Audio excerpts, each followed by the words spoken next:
من هي من أعمال باشوری کردستانەوە لە شارچکەی سەنگەسەر بەشدار بووم لە بەشەکانی پێشەوەی پاراستنیگەر ئێمە دژی دەوڵەتی تورکی فاشست دۆستینەوە بەرامبەر هەموو چەکە قەدەغەکراوە بەرامبەر هەموو چەکەکە قەدەغەکراوەکان کە بەرامبەر گەلی کورد بەکاردێنێ شەرمەزاری دەوڵەتە زلێزەکان دەکەین کە باسی مافی مرۆڤ دەکەن بۆچی بێدەنگن لە بەرامبەر پێشەلکردنی مافی مرۆڤ مافی کورد لە پێناو هەموو قەتڵ و عامە لە پێناو بەکارهێنانی چەکی فسفۆر بەتایبەتی لە بەرامبەر گەلی ڕۆژاوە ئێمە شەرمەزاری دەوڵەتە زلێزەکان دەکەین و داوا لە گەلیش دەکەین چیتان پێ دەگرێت چیتان لە دەست دێت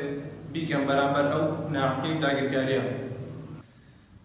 من جودی لە شوورەوە هاتووم لە سلێمانی هاتووم بەدەم بانگەوازی و بانگەوازی بۆ ڕۆژاوای کوردستان کراوە هاتووم شانۆشانی شەڕوانان شەڕکەم لە دژە و داگیرکاری دەوڵەتی تورکیا هەیە لەسەر خاکی ڕۆژاوای کوردستان بانگەوازی من بۆ تەواوی گەنجان بێن بەدەم بانگەوازیەوە و بایکۆتیشتی تورکی بن.